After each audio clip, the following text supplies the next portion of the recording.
CM Himanta কাউকে ছাড়ে না। বিরোধীদেরকে জবাব দেওয়ার মধ্যে আসামের মুখ্যমন্ত্রী হিমন্ত বিশ্ব শর্মা সবগুলো বিজেপি নেতাকে ছাড়িয়ে গেছে। আকবরউদ্দিন ওয়াইসি, আসাদুদ্দিন ওয়াইসির ভাই, পুলিশকে দম দিয়া বলছিল কোনো মাইকালাল পয়দা হয়েছে নাকি আমাকে থামানোর জন্যে। ওয়েসির ভাইকে ভাষণ দিতে পুলিশ বারণ করেছিল, আপনার সময় শেষ, আপনি আর ভাষণ দিতে পারবেন না। তাই আকবরউদ্দিন এমন কথা বলছিল। কেসও হয়েছিল পরে, কিন্তু কেস হলে কি হবে, রাত 10টার পরে ভাষণ দিলে সেটা আলাদা কথা ছিল, কিন্তু 10টা তো বাজেই নাই। সেটা নিয়ে হিমন্ত বিশ্ব শর্মা আবার কি বলছে। হিমন্ত বলছে আসামে যদি আকবরউদ্দিন এমন কথা বলতো তাহলে 5 মিনিটেই হিসাবটা শেষ হয়ে যেত। তার মানে 5 মিনিটেই অ্যারেস্ট করে। বামপন্থীরা বলছিল হিমন্ত বিশ্ব শর্মা ভারতের সমস্ত ঘৃণা ছড়ানোর জন্য ঠিকা নিয়েছে। হিমন্ত জবাব দিয়ে বলছিল যে আমরাও বামদেরকে কোনো ঠিকা দেই নাই।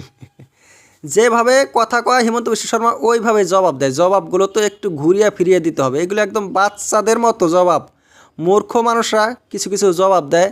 একজনে যদি সুরের বাচ্চা বলে ঘুরা জবাব দেয় কুত্তার বাচ্চা। একজনে যদি বলে চুর, আরেকজনে জবাব দেয় তোর বাবা চুর। এইভাবে কি আর জবাব হয়? এগুলো হলো শর্ট মাইন্ডের জবাব।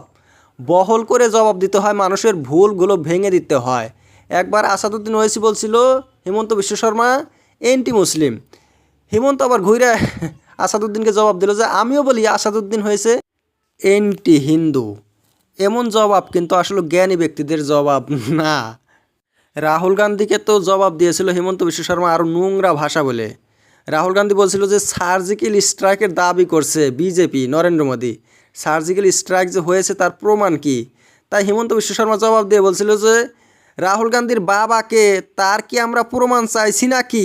দেখেন তো এগুলো কি জবাবের ঢং নাকি? একদম অজমূর্খ, একদম নিচু শ্রেণীর লোকদের মতো কথাবার্তা মুখ্যমন্ত্রী হিমন্ত বিশ্ব শর্মা। আসলে কিন্তু এই শ্রেণীর, এই ক্যাটাগরির রিপ্লাই একটা মুখ্যমন্ত্রীর মুখ দিয়ে যে বের হয় এটা কিন্তু মোটেই শোভনীয় নয়। কিন্তু হিমন্ত তার অত জ্ঞান বুদ্ধি নাই।